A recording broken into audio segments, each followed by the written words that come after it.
Welcome to ARTWATCH, an enlightening foray into the lives of working artists. Come on in, step into our studio, and listen to something unique about the artistic development of some of our friends. I'm your host, Elisha.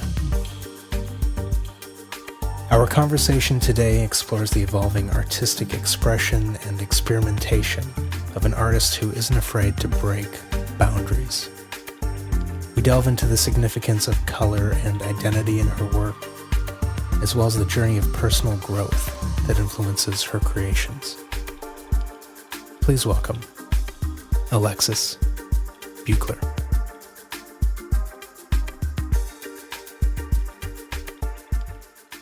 Alexis, welcome to ARTWATCH. I'm happy to be here. Yeah, we're happy to have you. Tell us about the room that we're sitting in. Tell us about what we're sitting on. Yes, so this is an exhibition called At the Comet's Core at FCAI, and we are sitting on a floor painting, kind of portal-like installation. Yeah, and normally I think it's not everyone can sit on it or stand on it, so it's just fun to be able to do that, and it feels like the energy that comes off of it, it's just igniting. Yeah, well, I fully feel ignited right now, and one thing that I appreciate about your work is that you think quite literally outside of the box or outside of the square. Tell us more about what you do. Yes, so I make, I like to just call them queer figurative landscape paintings. And I do make paintings that are square sometimes, but for this show, not a single painting is square, and I was very excited to do that. And I think for a long time, paintings have just been square shaped because it's convenient, but kind of being like, well, does this painting really need that? And listening to the shape of it and reacting to the shape of it and letting them kind of have this force of their own. And then I also started thinking about the idea of a frame. And I was like, well, what if I just paint the frame within the painting itself? And then that started to shift into, well, what if there's a painting and a painting and a painting? And then what's really the frame? Is the frame the landscape? And now I'm making ceramic objects that wrap around these paintings. And who knows what that next step is going to be in how I think of shapes and frames and portals. What would you describe as your primary medium? I would say at the core, I'm a painter. Even if it's like I'm working in ceramics, it's still a painting. Even if I'm like working on a floor piece or soft sculpture, it's still a painting. It has, I think that just what a painting is or could be or might be is something that's really important to what I do. You take a painterly approach to everything that you do, and I think that really comes through in this show. But how did you discover this medium? So in undergrad, I went to Florida State University, and I was thinking, I'm going to be an installation artist that works with lights and performance. And then I took my first painting class. I'm like, okay, actually, this is what I'm going to do. And then I realized, well, wait, paintings could be immersive. And so I'm starting to dip into that.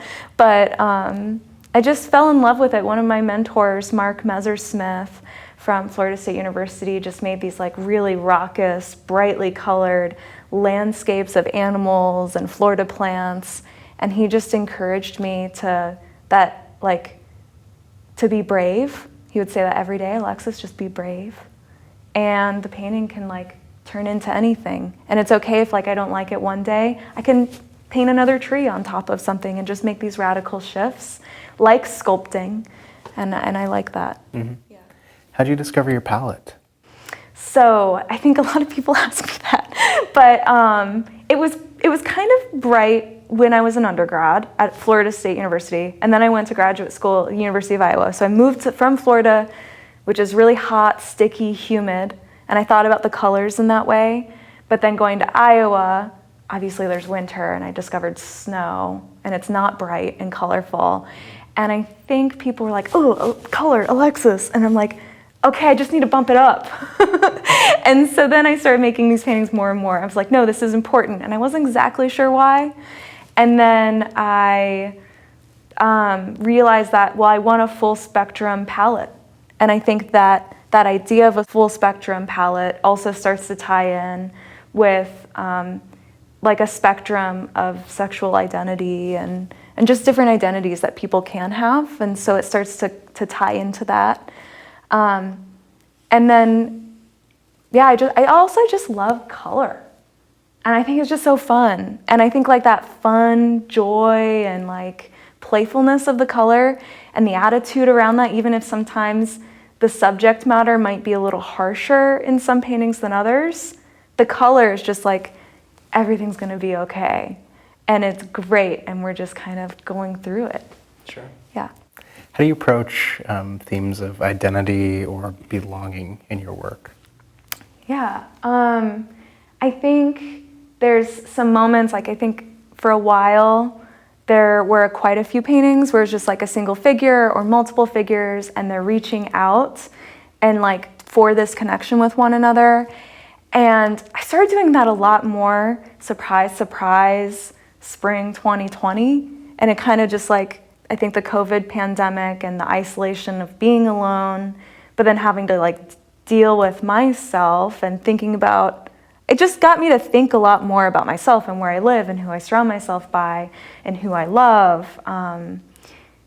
That more and more like that longing and people reaching out just really started to happen more. And I think also like, I just wasn't around as many people. I just wanted that companionship of friends and family being close. And then I recently found my partner and Mandy. And I've also like come out publicly as gay and open in my sexuality, and that's been really great. And I think coming, like for a long time, I feel like I was living in my art world. Like I was living my life through my art practice. I was like out in I felt like I was saying all these things in my art world, but not really living it in real life.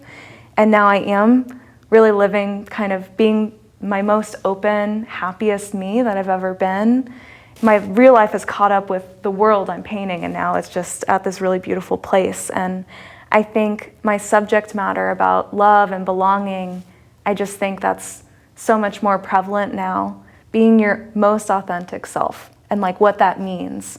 And I think like my art world, the paintings just make so much more sense now too. And I hope that viewers see that and just feel that like love and acceptance in the work.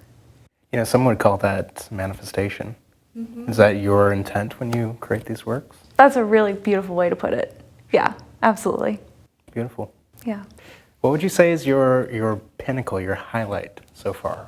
So my highlight, I would say my butterfly cave painting. I won Best in Show at the McKnight Art Museum, and it landed me my first museum solo exhibition at the McKnight from, I think the opening reception is soon. It's May 13th, and it runs through July. And then that show also landed me my second museum exhibition, the Blandon Museum in Fort Dodge in 2025. So that was just like, it was this ripple effect that was just so exciting. That was definitely a highlight.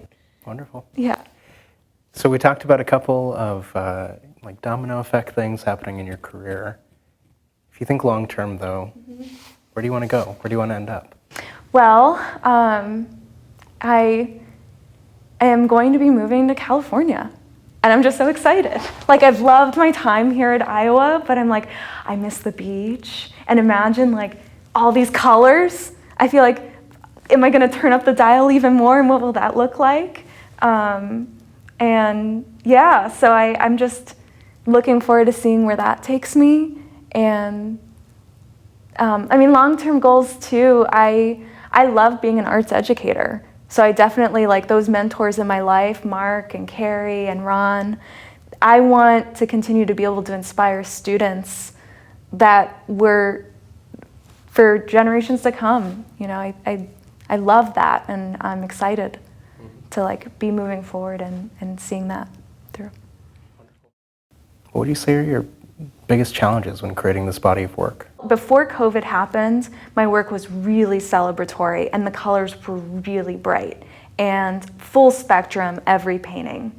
And then COVID happened, and suddenly all of this like excitement and celebration just kind of like collapsed, and my paintings were like green and blues. And so I had this much more focused, concentrated color palette. I felt like I couldn't paint pink for a while, for months.